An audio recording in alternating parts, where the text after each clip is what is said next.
1857 में भारत की आजादी की पहली लड़ाई, जिसे अंग्रेज विद्रोह कहते हैं, उसको दबाने के लिए अंग्रेजों ने जितनी क्रूरता दिखाई वो इंडियन हिस्ट्री के सबसे डार्क चैप्टर्स में से एक है।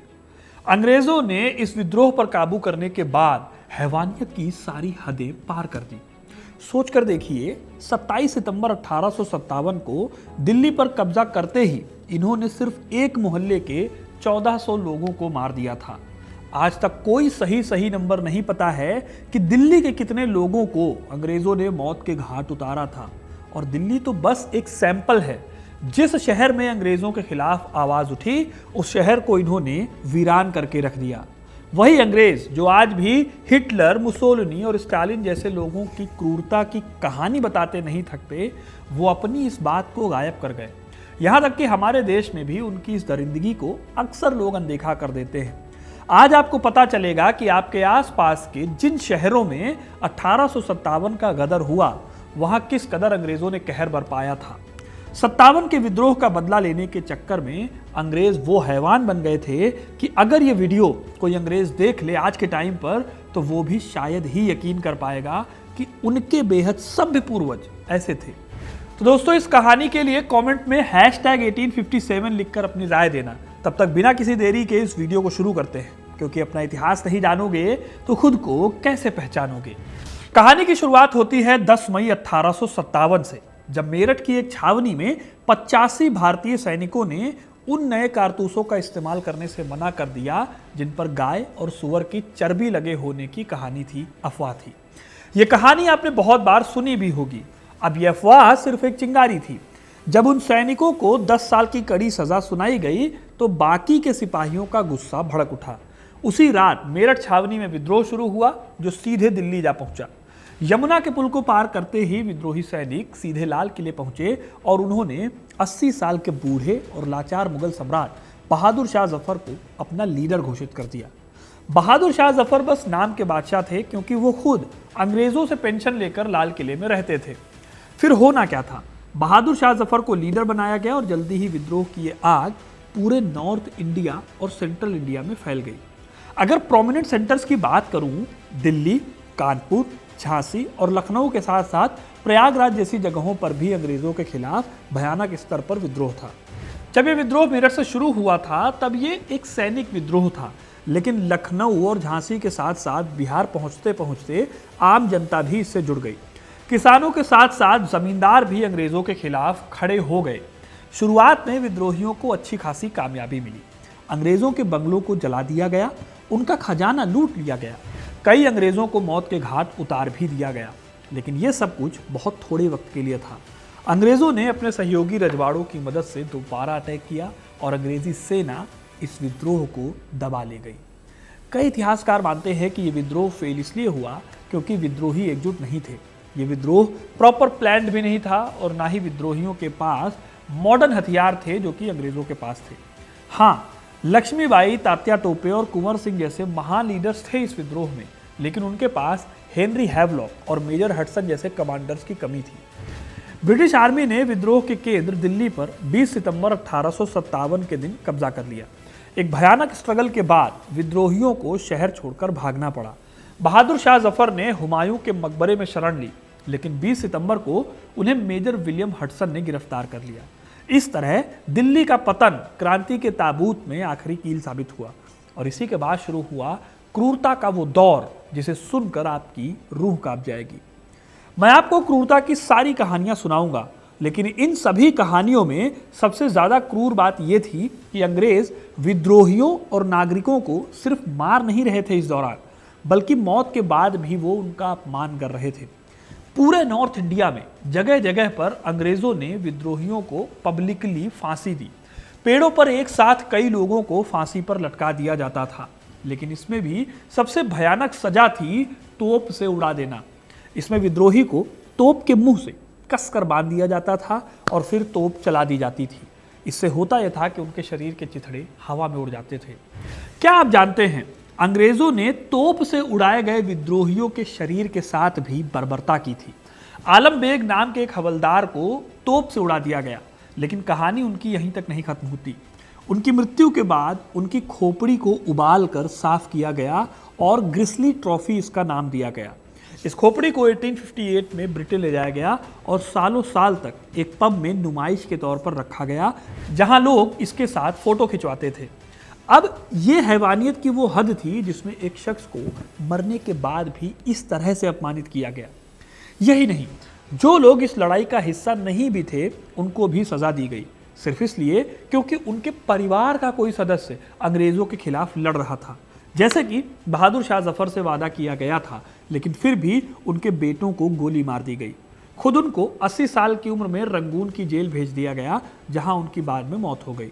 उनके जनाजे में सिर्फ उनके 2 बेटे और एक नौकर शामिल थे। उनके जेलर ने लिखा था, जब तक लाश गलेगी घास उस जगह को ढक लेगी और किसी को पता भी नहीं चलेगा कि मुगलों का आखिरी वारिस कहां आराम कर रहा है। अब अगर मैं आपको शुरू से बताऊं तो दिल्ली पर कब्जे के बाद अंग्रेजों का गुस्सा 7वें आसमान पर था। उन्होंने इस विद्रोह को पॉलिटिकल की जगह पर्सनल विश्वासघात की तरह लिया। कानपुर और दिल्ली में ब्रिटिश महिलाओं और बच्चों की जो हत्याएं हुई थी, उससे उनके मन में बदले की ऐसी आग लगी कि इस विद्रोह को दबाना अकेला मकसद नहीं रह गया था। ईस्ट इंडिया कंपनी का मोटिव क्लियर था, पूरे हिंदुस्तान को ऐसा सबक सिखाना कि कोई उनके सामने आंख उठाकर भी ना देख सके। इसके लिए उन्होंने नो प्रिजनर पॉलिसी अपनाई, यानी कि किसी को अरेस्ट नहीं किया जाएगा, हर विद्रोही की एक ही सजा होगी, मौत। जनरल नील, हेनरी हैवलॉक और सर कॉलिन कैम्पबेल जैसे ब्रिटिश जनरल्स ने इस बदले की आग को लीड किया अलग अलग जगहों पर। कर्नल नील कानपुर में लीड कर रहे थे। उन्हें इंडियंस के खिलाफ अपनी नृशंसता के लिए जाना जाता था। उन्होंने अपने एक लेटर में लिखा था, मेरा उद्देश्य एक विद्रोही, कायरतापूर्ण और बर्बर कृत्य के लिए एक भयानक सजा देना और इन विद्रोहियों में आतंक पैदा करना है। नील के ये शब्द केवल धमकी नहीं थे, बल्कि एक प्रॉपरली प्लान्ड स्ट्रेटजी का हिस्सा थे, जिसमें मोटिव था कि इंडियंस के कॉन्फिडेंस को पूरी तरह से तोड़ दिया जाए। ऐसे ही फिर लखनऊ में जनरल कैंपबेल ने कब्जा करने के बाद खुलेआम लूटपाट और तबाही की छूट दे दी। इससे ब्रिटिश सैनिक जो थे वो बेलगाम हो गए और ऑफिसर्स के कंट्रोल से बाहर हो गए। इस तरह ये सैनिक सिर्फ जीत नहीं रहे थे, बल्कि ये ऐसी तबाही मचा रहे थे जो पूरी आबादी में आतंक भर दे रही थी। बहुत क्लियर था कि अंग्रेजों का बदला अब एक साइकोलॉजिकल वॉर में बदल गई थी, जहां पर दुश्मन के मान सम्मान को भी कुचलना जरूरी लगने लगा था। कानपुर और लखनऊ के बारे में मैं आपको और भी डिटेल में बताऊंगा, ये सब बस एग्जाम्पल है। अभी मैं आपको एक एक करके सभी इंपॉर्टेंट सेंटर्स के बारे में बताऊंगा और सबसे पहले बात करेंगे राजधानी दिल्ली की। 20 सितंबर को कब्जे के बाद इंसानियत दिल्ली में कुछ दिनों के लिए मर गई थी। ब्रिटिश सेना ने सितंबर में शहर पर कब्जा करने के बाद कत्लेआम का आदेश दिया। शहर को बेरहमी से लूटा गया और हजारों बेगुनाह लोगों को मौत के घाट उतार दिया गया। कई छोटे बड़े घरों को जलाकर राख कर दिया गया और सड़कें लाशों से पट गई। इस भयानक मंजर को उस दौर के महान शायर मिर्जा गालिब ने अपनी आंखों से देखा था और अपनी फारसी डायरी दस्तंबू में इसे लिखा भी था। उन्होंने लिखा था, जमीन पर एक मुट्ठी धूल भी ना बच पाई थी जो फूल जैसे बदन रखने वालों के खून से सन न गई हो। गालिब के लिए दिल्ली अब बिना राजा का शहर, बिना मालिक का नौकर और बिना मालिक के बाग में बदल चुकी थी। स्वप्ना लिड्डल अपनी किताब चांदनी चौक में लिखती हैं कि शहर में रहने वाले इतने लोगों को अंग्रेजों ने मार दिया कि लाशें चांदनी चौक में पड़े पड़े सड़ने लगी थी। इस सड़न से जो बदबू फैली उससे यहाँ पर हैजा फैल गया, जिससे कई लोगों ने शहर को ही छोड़ दिया। लेकिन इसके अलावा क्या आप जानते हैं कि अंग्रेजों ने दिल्ली के लोगों को भी शहर से बाहर खदेड़ दिया था। जो लोग इस शहर में रुकना चाहते थे उनसे हर महीने 2 आने का टैक्स वसूला जाता था। अगर कोई ये रकम नहीं भी दे पाता था तो उसे शहर से बाहर निकाल दिया जाता था। लेकिन सब क्रूरताओं से बढ़कर एक घटना ने ब्रिटिश प्रतिरोध की क्रूरता की सारी हदें पार कर दी। जब मेजर विलियम हडसन ने बहादुर शाह जफर को गिरफ्तार किया तो हडसन ने जफर के बेटों मिर्जा मुगल, मिर्जा खिद्र सुल्तान और उनके पोते मिर्जा अबू बकर को गिरफ्तार किया और दिल्ली के खूनी दरवाजे के पास गोली मार दी। क्रूरता की हद को पार करते हुए उसने तीनों शहजादों की नग्न लाशों को चांदनी चौक के चौराहे पर डाल दिया। इतिहासकारों के पास कोई एक्यूरेट जानकारी नहीं है कि 1857 में अंग्रेजों ने दिल्ली में कितने लोगों की हत्या की, लेकिन करीब 500 लोगों को दिल्ली पर कब्जा करने के शुरुआती दिनों में एलिमिनेट किया गया। इस दौरान 1500 लोगों का ट्रायल बचा था और ये नंबर टाइम के साथ बढ़ता जा रहा था। स्वप्ना बताती हैं कि बहुत सारे ऐसे लोग थे जिन्हें कोल्ड ब्लडेड तरीके से गोली मार दी गई। उनके खिलाफ केस भी नहीं चला। 1857 खत्म होते होते और भी सैकड़ों लोगों को विद्रोह भड़काने के आरोप में फांसी पर लटका दिया गया या फिर उन्हें गोली मार दी गई। विद्रोह के दोषी पाए गए लोगों की बड़ी मात्रा में संपत्ति जब्त कर ली गई। इसका एक हिस्सा उन लोगों को गिफ्ट में दिया गया जिन्होंने विद्रोह के दौरान अंग्रेजों की वफादारी की। इसका एक बड़ा हिस्सा कुछ अमीर व्यापारियों के हाथ में भी चला गया जिनके पास सस्ती कीमत पर संपत्ति खरीदने के लिए अच्छा खासा कैश था। दोस्तों, दिल्ली के बाद अंग्रेजों का सबसे ज्यादा खूनी बदला लिया गया कानपुर में। कानपुर में विद्रोह के लीडर नाना साहब और उनके सेनापति तात्या टोपे थे। 27 जून 1857 को सती चौरा घाट पर दोनों के बीच में एक समझौता हुआ। इसके तहत अंग्रेज महिलाओं, बच्चों और सैनिकों को सेफली नाव में बैठाकर इलाहाबाद ले जाना था। लेकिन जैसे ही नावें चलने लगी, अचानक गोलीबारी शुरू हो गई। इससे नाव में सवार सैकड़ों अंग्रेज मारे गए। यह अंग्रेजों के लिए बहुत बड़ा धक्का था। इस घटना के बाद 73 अंग्रेज महिलाओं और 124 बच्चों को पकड़कर पास के एक घर में रखा गया, जिसे बीबी घर कहा जाता था। अब जनरल हैवलॉक अपनी सेना लेकर कानपुर के करीब जब पहुंचे तो विद्रोहियों ने उन सभी महिलाओं और बच्चों को भी मौत के घाट उतार दिया। उनकी लाशों को उसी परिसर के एक कुएं में फेंक दिया गया। इस घटना ने ब्रिटिश सैनिकों को पूरी तरह पागल कर दिया। जनरल नील ने 17 जुलाई 1857 को कानपुर पर कब्जा किया और क्रूरता का एक नया चैप्टर शुरू किया। वो बीबी घर के फर्श पर जमा खून भारतीयों से साफ करवाता था और जो लोग मना करते थे उन्हें कोड़े मारकर फांसी पर लटका दिया जाता था। कर्नल नील का यह बदला सिर्फ मौत नहीं बल्कि अपमान और साइकोलॉजिकल टॉर्चर देने के लिए किया जाता था। कानपुर के नाना राव पार्क के पास मौजूद एक पुराने बरगद के पेड़ पर 133 लोगों को फांसी पर चढ़ा दिया गया। ये लोग सिर्फ और सिर्फ पब्लिक थी, आम जनता थी, जिन्हें बिना किसी सबूत के सिर्फ नाना साहब का साथी होने का आरोप लगाकर फांसी दी गई। लेकिन यह बदला अभी भी खत्म नहीं हुआ था। आप ये जानकर हैरान रह जाएंगे कि अंग्रेजों ने कानपुर के इस नरसंहार का बदला पंजाब तक जाकर लिया था। ब्रिटिश इतिहासकार फ्रेडरिक कूपर ने अपनी किताब the crisis in the Punjab में लिखा है कि अजनाला में जो भारतीय सैनिकों का नरसंहार हुआ उसका डायरेक्ट रिलेशन कानपुर से था। उन्होंने अपनी किताब में लिखा, एक कुआं कानपुर में था और एक कुआं अजनाला में। ऐसे ही कानपुर और दिल्ली जैसा हाल दूसरी जगहों पर भी हुआ। रानी लक्ष्मीबाई की झांसी भी इससे नहीं बच पाई। अंग्रेजों ने अपनी हड़प नीति का इस्तेमाल करके 1853 में रानी का राज्य हड़प लिया। इससे 1857 में रानी के पास अपने राज्य और सम्मान की रक्षा के लिए लड़ने के अलावा कोई भी ऑप्शन नहीं बचा था। रानी लक्ष्मीबाई ने अपनी वीरता और अद्भुत युद्ध कौशल से झांसी को अंग्रेजों के खिलाफ एक अभेद गढ़ बना लिया। उन्होंने एक स्वयंसेवक सेना का गठन किया जिसमें पुरुष और महिला दोनों सैनिक शामिल थे और उन्हें युद्ध के लिए ट्रेनिंग दी गई। मार्च 1858 में ब्रिटिश सेना के जनरल ह्यू रोज के नेतृत्व में झांसी पर हमला हुआ। 2 हफ्तों की भीषण लड़ाई के बाद अंग्रेजों ने शहर पर कब्जा कर लिया, जिसके बाद उन्होंने शहर में भयानक नरसंहार किया। रानी लक्ष्मीबाई अंग्रेजों से बचकर कालपी पहुंची, जहां वो तात्या टोपे से मिली और फिर ग्वालियर की लड़ाई में 18 जून 1857 को उनकी मृत्यु हो गई। इसके बाद झांसी में भी कत्लेआम मचाया गया। अब बात करते हैं मेरे शहर लखनऊ की। अवध की कहानी 1857 के विद्रोह और अंग्रेजों के बदले को बहुत ही क्लियर तरीके से दिखाती है। अंग्रेजों ने अवध के नवाब वाजिद अली शाह को कुशासन का आरोप लगाकर हटा दिया था, जिससे वहां की जनता बहुत गुस्सा थी।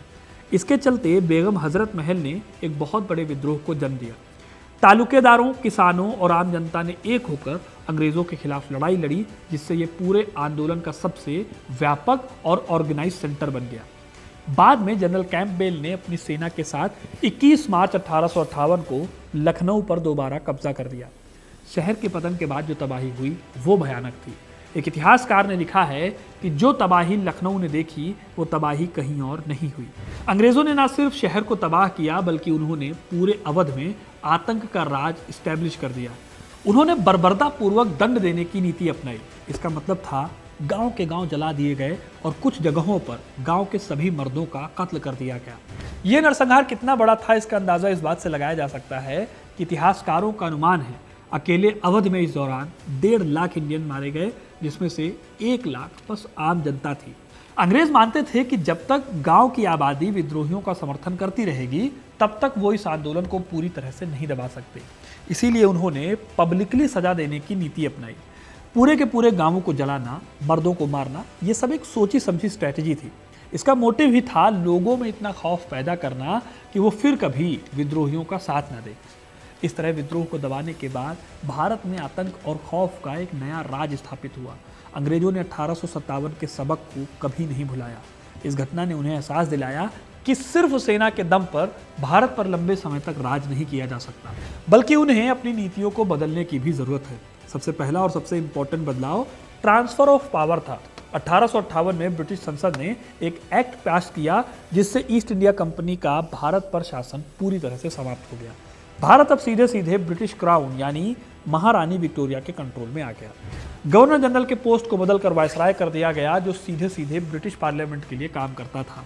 इसके अलावा अंग्रेजों ने इंडियन आर्मी का पूरी तरह से दोबारा स्ट्रक्चराइज किया उसको। पील आयोग की सिफारिशों पर सेना में ब्रिटिश और भारतीय सैनिकों का रेशियो बढ़ा दिया गया। बंगाल सेना में ये रेशियो 1:2 हो गया, जबकि बंबई और मद्रास प्रेसिडेंसी में 1:3 हो गया। तोप खाने और दूसरे महत्वपूर्ण इंपॉर्टेंट पदों पर सिर्फ ब्रिटिश सैनिकों को रखा गया, ताकि फ्यूचर में कोई भी इंडियन सैनिक उनके खिलाफ हथियार ना उठा सके। लेकिन सबसे इंपॉर्टेंट बदलाव उनकी पॉलिटिकल स्ट्रेटजी में आया। अंग्रेजों ने देखा था कि 1857 के विद्रोह में हिंदू और मुसलमान एक साथ मिलकर लड़े थे। इस एकता ने उन्हें हिलाकर रख दिया था। भविष्य में ऐसी किसी भी पॉसिबिलिटी को खत्म करने के लिए उन्होंने एक और नई घातक नीति अपनाई, डिवाइड एंड रूल की। उन्होंने जानबूझकर भारतीयों को जाति और धर्म के आधार पर बांटना शुरू किया और खाई को गहरा करना शुरू किया। इससे हिंदू और मुसलमानों के बीच नफरत की खाई पैदा हुई। ये नीति 1857 के खूनी बदले से भी ज़्यादा घातक साबित हुई, क्योंकि इसने हमारे भारत को आपस में बांट दिया। कुल मिलाकर दोस्तों 1857 की क्रांति को दबा दिया गया था, लेकिन इसकी कीमत लाखों बेगुनाहों की जान थी। इतिहास का ये वो डार्क चैप्टर है जब अंग्रेजों ने सिर्फ बागियों से नहीं बल्कि पूरे हिंदुस्तान से बदला लिया। हालांकि अंग्रेजों ने सोचा था कि वो इस क्रांति को हमेशा के लिए दफन कर देंगे, लेकिन उन्हें यह एहसास नहीं था कि अनजाने में उन्होंने एक नए राष्ट्रवाद की नींव रखी है। उनकी क्रूरता ने भारतीयों को एकजुट किया और यह विद्रोह एक चिंगारी बन गया जिसने भविष्य के स्वतंत्रता संग्राम को जन्म दिया। यही कारण है कि इतिहासकार इसे भारत का पहला आज़ादी का संग्राम और अंग्रेजों का सबसे खूनी बदला कहते हैं। तो दोस्तों ये थी कहानी 1857 के विद्रोह की। आपको ये कहानी कैसी लगी कमेंट करके ज़रूर बताइएगा। वीडियो को लाइक और शेयर करना ना भूलें और ऐसी इंटरेस्टिंग कहानियों के लिए, इतिहास से जुड़े रहने के लिए हिस्ट्री कनेक्ट को सब्सक्राइब ज़रूर करें। धन्यवाद।